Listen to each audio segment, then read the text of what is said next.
I was ignored on New Year's by my family, then I checked the business dashboard I'd built and realized they'd been stealing. Hey, I'm Jason Reed. I'm 31. And on New Year's morning, I found out exactly where I stand in the family I thought I was still part of. I showed up to my parents' place in Eugene carrying a box of craft pastries from my friend's bakery and a fresh ground coffee blend from a local roaster in Bend. The house was buzzing, wrapping paper everywhere, music playing, and that warm smell of cinnamon rolls and burnt espresso beans my mom always insists are just how we like them. Everyone was laughing.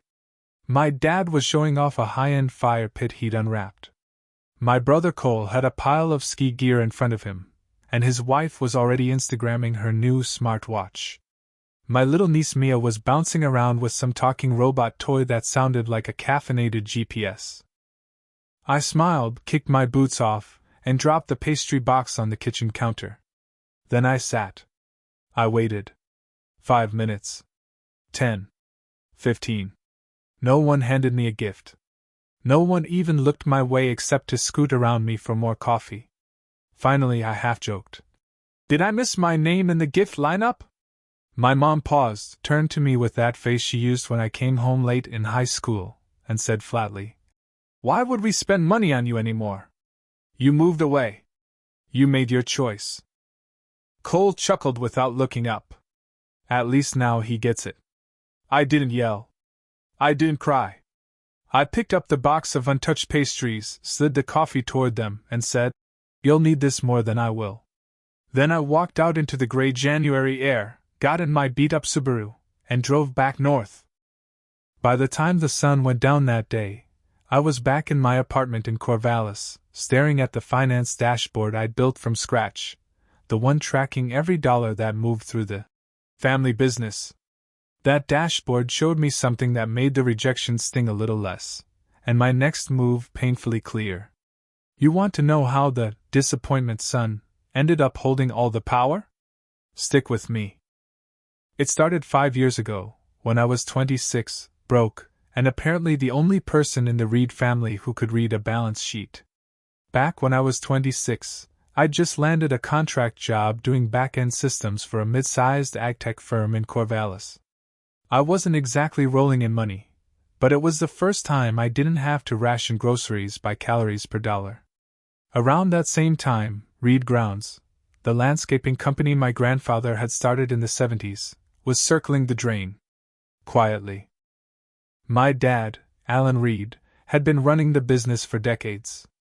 My brother Cole had wormed his way into the operations lead role by age 25, which basically meant he bossed people around in a branded vest. And my mom, Janine, ran payroll and scheduling using a paper calendar from a realtor's office and a calculator that still had a solar strip. I wasn't supposed to be involved.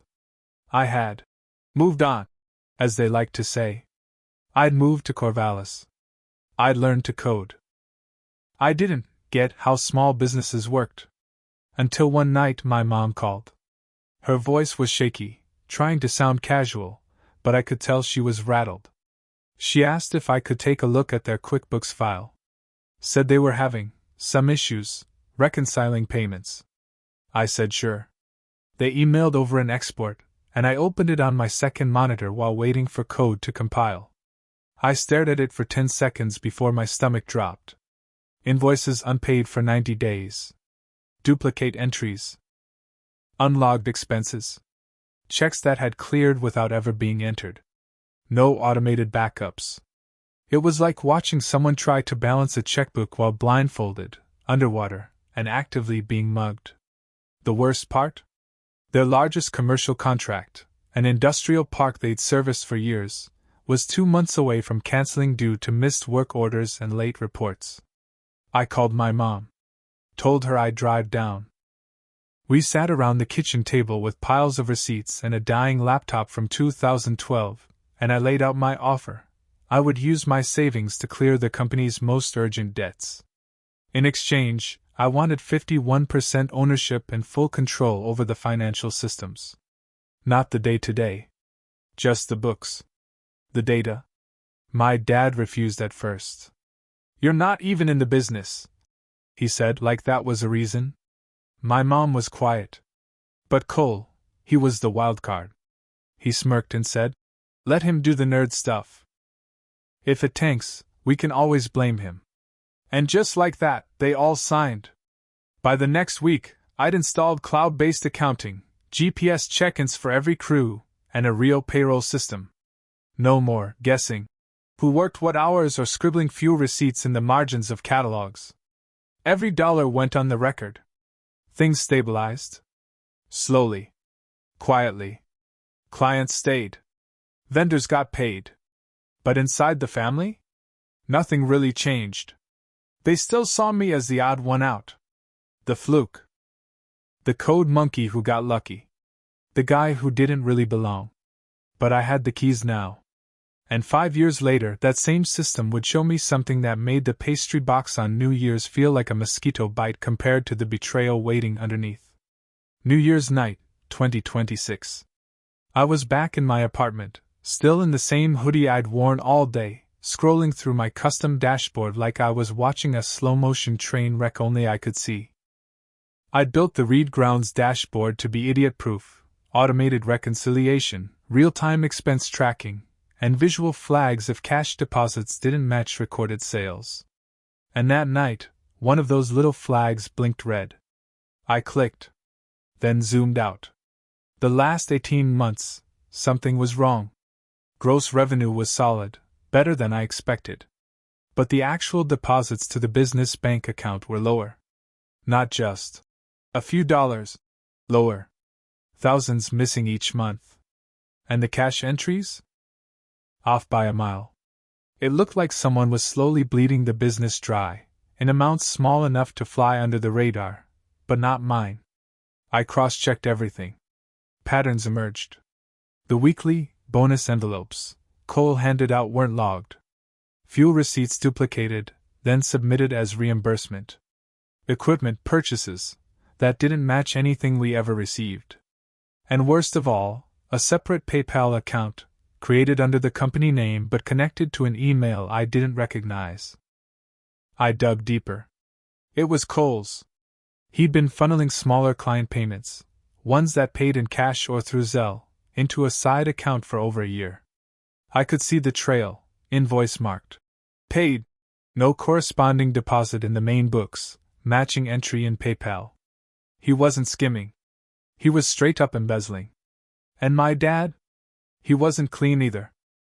I found checks signed to miscellaneous vendors that turned out to be contractors he'd hired for personal work, roofing, landscaping at the house, even someone to fix the backyard fence, paid out of the business as equipment repairs.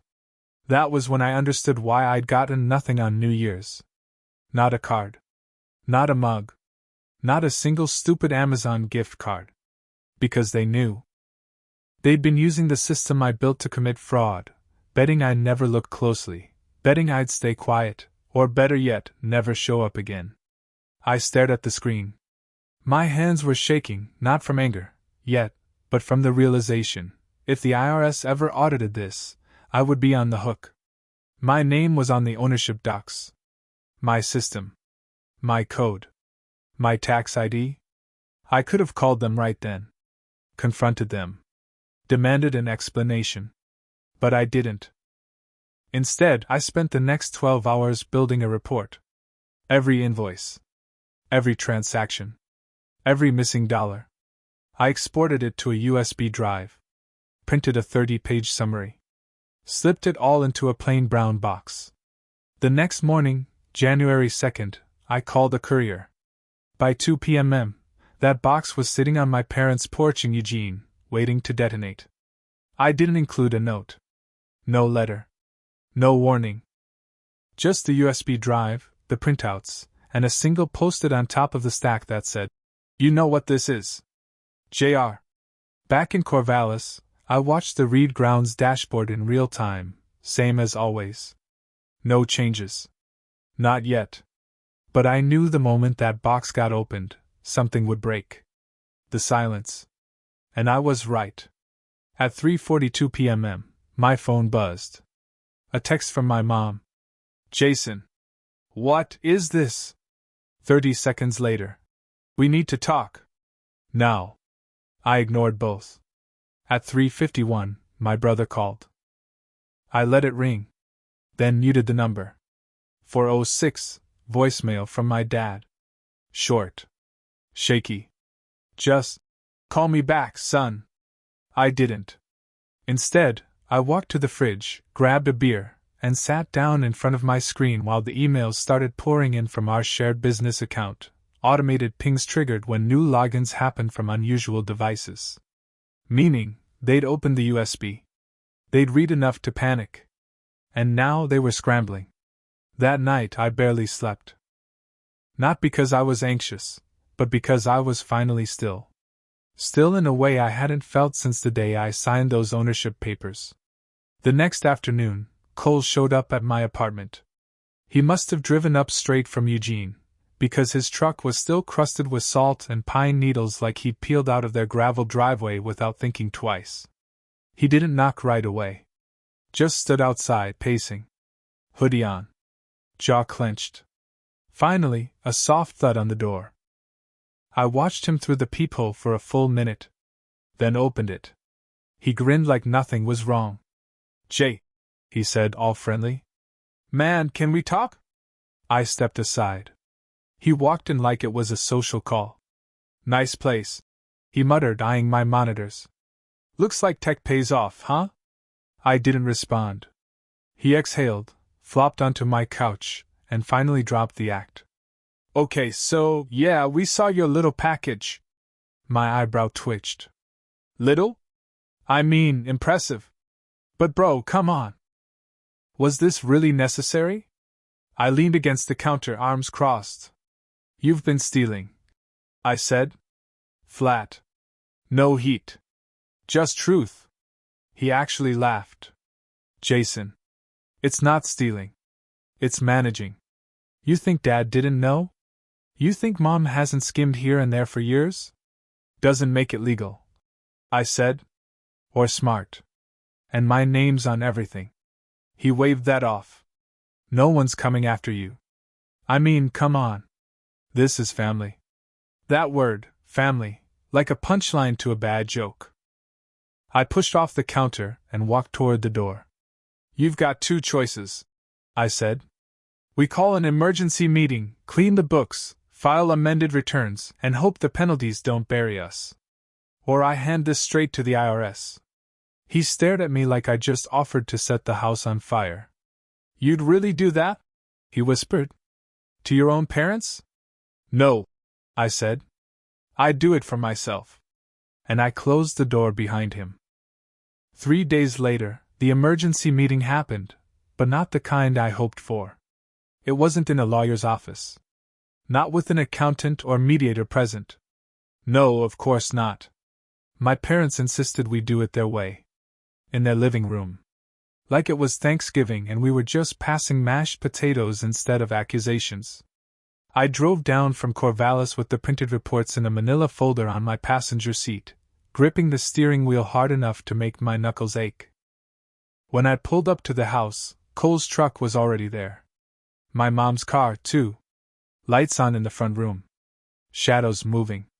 I stepped inside and was hit with the smell of apple cider and candles, because nothing says Family Fraud Summit like potpourri and cinnamon air fresheners. We sat. Me on the far end of the couch. Cole in Dad's recliner like he owned the place. My mom perched on the armrest, eyes glassy but hard. My dad standing by the fireplace like a tired senator about to deliver bad news to the press. "Jason," my mom began, tone already preloaded with disappointment. "I don't know what kind of point you were trying to make." "I wasn't making a point," I cut in. "I was showing you the truth." Cole scoffed. "Your truth." "No," I said, holding up the folder. "The mass truth." My dad sighed like a man too burdened to be responsible. "Look, son. We admit, maybe things got a little messy. But you of all people should understand, this business is survival. You can't always play by the book when you're trying to keep the lights on." I nodded slowly. "Right. But it wasn't survival, was it? It was ski trips, home renovations, and some side account Cole's been treating like his own piggy bank. Cole opened his mouth to protest, but I slid the folder onto the coffee table. Page 14. I said. That's where the PayPal trail starts. Including the payouts to your Venmo for equipment pickups that never happened.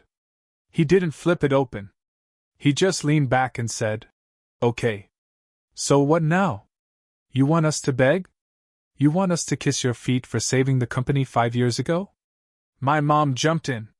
"That company is your family's legacy, Jason. Your grandfather built it. Your father kept it alive. And now you're threatening to destroy it over a few accounting errors?" I couldn't believe it.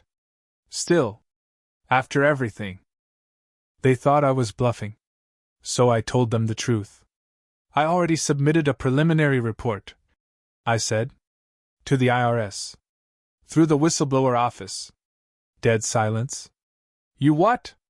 My mom's voice dropped half an octave. "I gave them everything I have. They haven't reached out yet, but it's coming.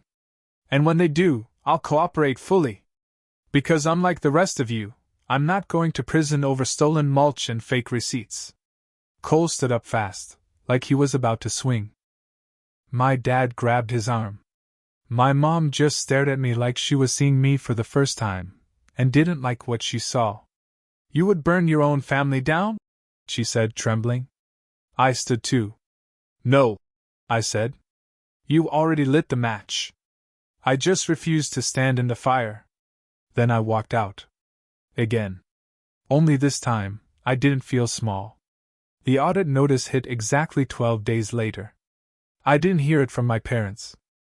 I heard it from Leah, my cousin, who still did part-time admin at the company's front desk in Eugene. She sent a single text. "IRS guy showed up. Suit. Clipboard. Mom's crying. What did you do?" It took everything in me not to reply with, "I cleaned up your mess." Instead, I sat at my desk in Corvallis, opened my laptop, and watched as the Reed ground system I'd built 3 years earlier became the backbone of a federal investigation. See, when I submitted the whistleblower report, I didn't just send spreadsheets and bullet points.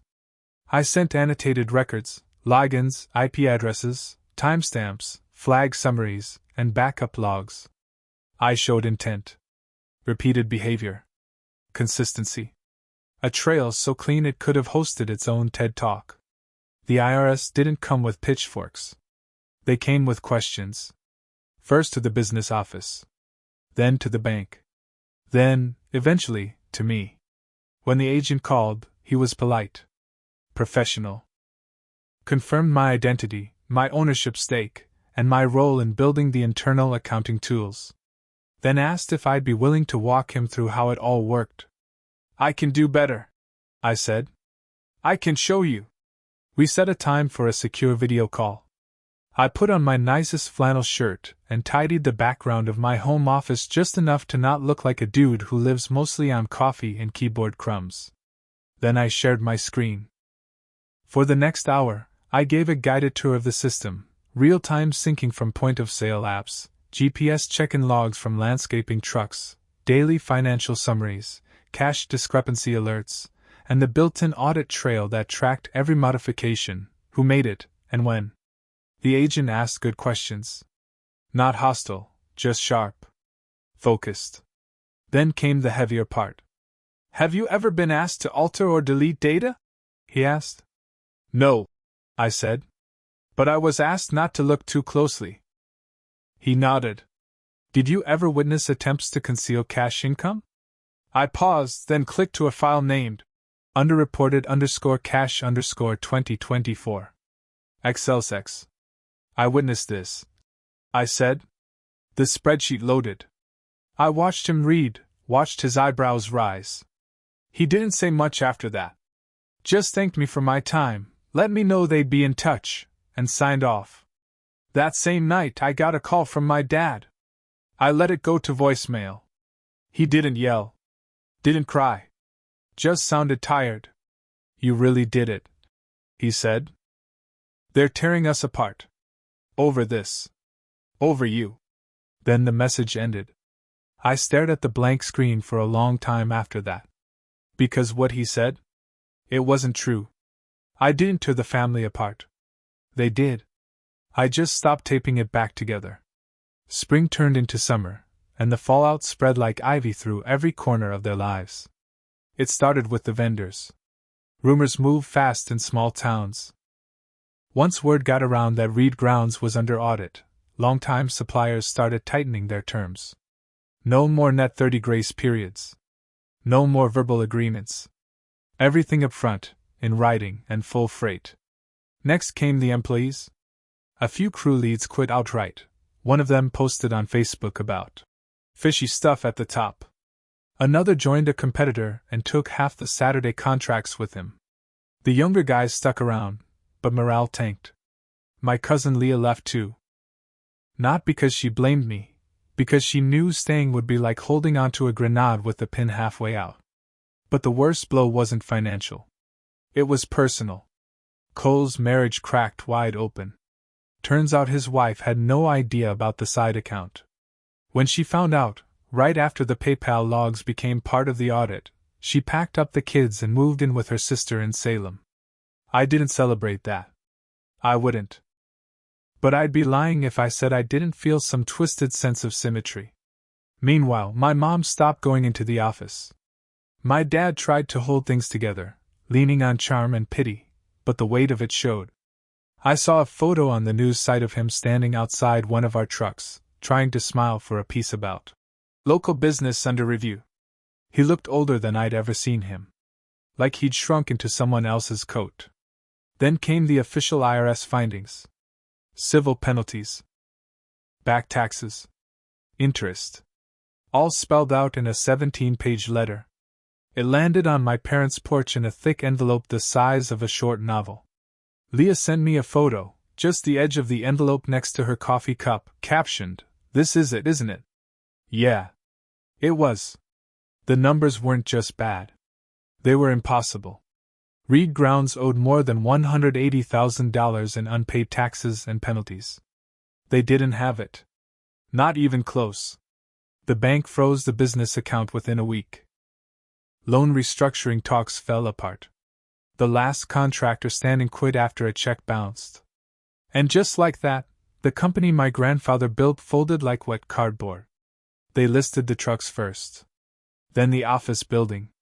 Then the house. The same house where I'd been told I didn't matter anymore. Where no one looked up when I walked through the door on New Year's. Where I'd left a box of pastries and a bag of local coffee they never touched. It was gone by July. Foreclosure. Auction. New owners by August. I didn't go to the auction. I didn't watch the listings. But I did get a text from Cole. No words. Just a photo of the house, empty, half-lit, the "for sale" sign leaning slightly sideways like it couldn't even hold itself up anymore. That night he called. I don't know why I answered. He didn't yell. He didn't even blame me. He just said, "I thought you'd always cover for us. No matter what." And I said, "That's what you were counting on. That's the problem." Then I hung up. It wasn't revenge anymore. It was relief. In September, I officially signed over my remaining shares of Reed Grounds to a liquidation trustee handling the last scraps of what used to be our family business. I didn't get much. The truck sold below value, the building went to a developer, and the leftover equipment was practically given away. But I did get enough to put a down payment on a small fixer-upper outside Corvallis, a 2-bedroom place near the river, with a detached garage I turned into a work studio. It wasn't glamorous. But it was mine. No family name on the deed. No strings. Just clean walls, my own coffee pot, and a lease that didn't come with guilt baked in. And here's the twist no one expects. I still build systems for small businesses. Yeah. After everything, I didn't walk away from what I do. I leaned into it harder. Only now, I design tools not just to track cash and reconcile payments, but to flag the red flags before they get buried. I built something called Verity, a smart auditing layer for small business systems that helps employees and owners alike see when money's going places it shouldn't. I've quietly signed 3 beta clients. None of them know my last name. None of them know what happened. They just know the product works. Every once in a while, I hear updates. My dad took a job as a maintenance tech for a retirement complex. Keeps to himself. Tells people he's semi-retired. My mom moved in with her sister across town and sells essential oils on Facebook. Cole got a warehouse job in Salem, loads trucks at night, and doesn't post much anymore. And me? I get up early. Walk the river trail. Drink coffee from beans I roast myself. I don't miss the business. I don't miss the lies. I miss what I hoped it could have been. But even that fades. What doesn't fade is the calm. The clean. The fact that I no longer live inside a lie someone else asked me to prop up. People sometimes ask me if I regret it, turning them in, letting the IRS finish what I started. And I always say the same thing. No. Because love isn't loyalty when it's used like a leash. And family isn't family when they treat you like a resource until you fight back. I didn't destroy anything. I just refused to keep covering it up. So if you're out there reading this, and you've got your own version of Cole, your own legacy, that feels more like a weight than a gift, ask yourself this. Are you helping them survive? Or helping them lie? And what would it look like if you finally let go? This was my story. I chose to let it burn. And now? I build something better from the ashes. The difference is this time, it's mine. Jason Reed. 31, son. Engineer. Former cleanup crew. No longer for sale.